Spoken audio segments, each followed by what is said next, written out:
Now children, I am going to start para-wise explanation of the chapter. Listen carefully. The statue of a prince stood on a high platform overlooking the city.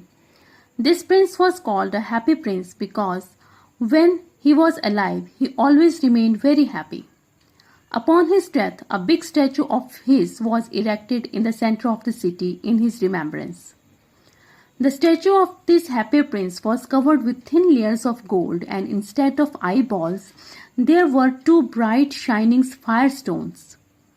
In the handle of his sword, a bright ruby stone was placed. Swallow is a tiny bird. Although it is not a human being, still the writer is referring to it as he and his. He says that all the friends of his swallow had flown away to Egypt 6 weeks ago. The bird did not go with them, but later it thought of going to Egypt to his friends, so it was on his way to Egypt.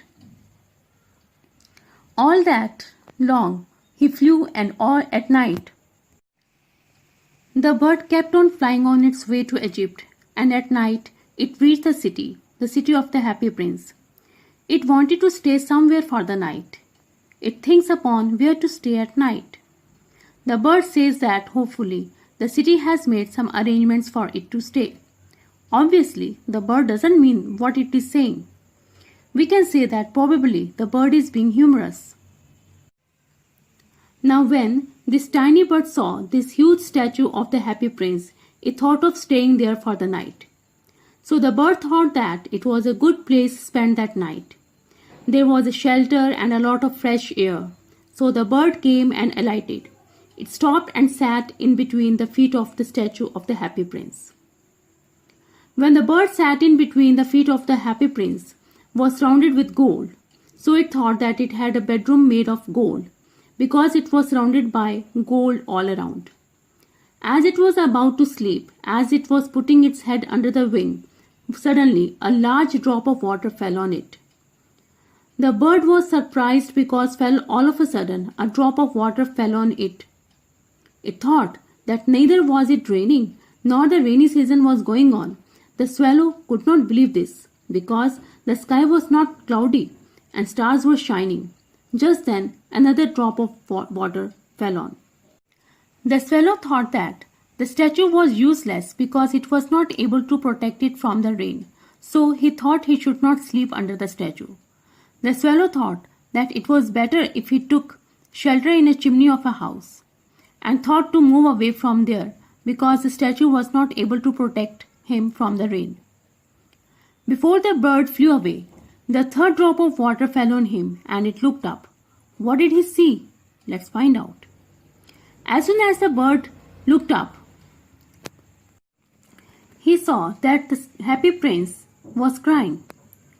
The birds asked the statue that why it was crying. It added that it had soaked it with its tears. The happy prince narrated his story to the swallow.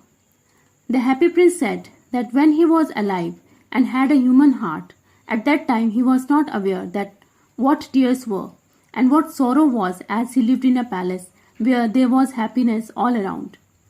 All the people who used to work in his court used to call him Happy Prince because he used to be happy all the time and he had not seen sorrow at all. And he said that he lived happily and died in happiness only. When he had a human heart, he never cried.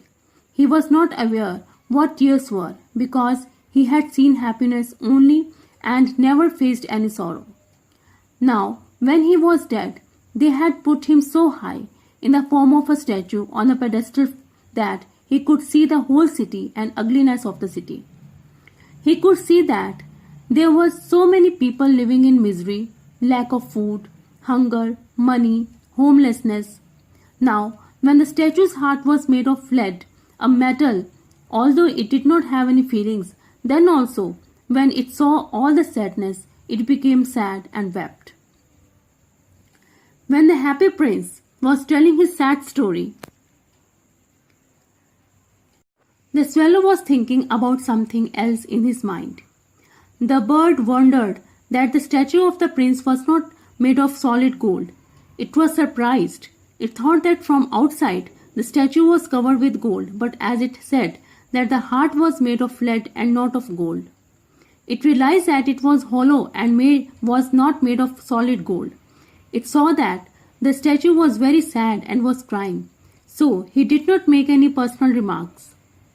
It did not comment anything about the statue because it was giving the value to the statue's feelings.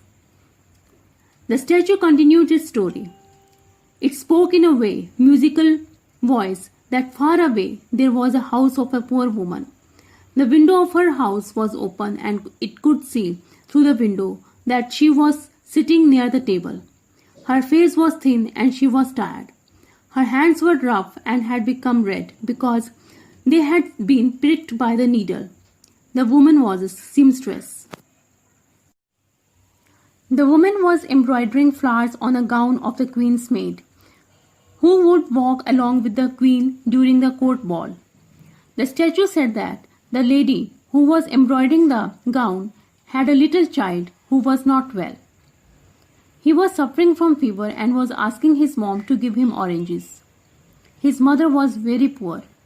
She had no money. She could only give him water, that also river water, and that's why the little boy was crying. So the Happy Prince statue requested the swallow to take out the ruby stone from the handle of its sword and give it to the lady. It added that its feet were fastened to the platform because of which it could not move. The swallow replied that it had to go to Egypt. Its friends were waiting for it. The swallow said that its friends were in Egypt. They were flying near the Nile River and talking to the large lotus flowers which grew there. Soon they would go to sleep, and so it wanted to reach Egypt at the earliest. The statue requested the swallow to stay with him for one night. He asked him to be his messenger and work on his behalf. He said that the boy was very thirsty and his mother was very sad, so it should go and give the ruby stone to her. Once again, the swallow opposed his request and said that it did not like boys, so why should it help that boy? Moreover, it had to go to Egypt. The Happy Prince was so sad that Swallow felt sorry for him. It said that it was very cold there, but it would stay with him for one night, and the next morning it would do his work. The Happy Prince thanked him. Finally, the swallow took out the ruby stone from the Happy Prince's sword, and the bird took the ruby in its beak and flew over the town.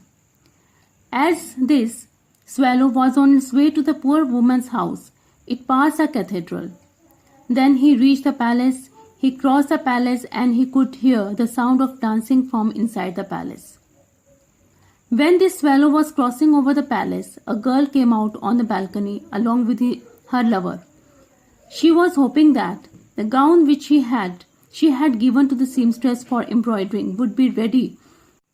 She was talking about the same gown on which that lady was doing embroidering, to whom the bird had to give the ruby stone. When the swallow flew over the river, ships also came along the way.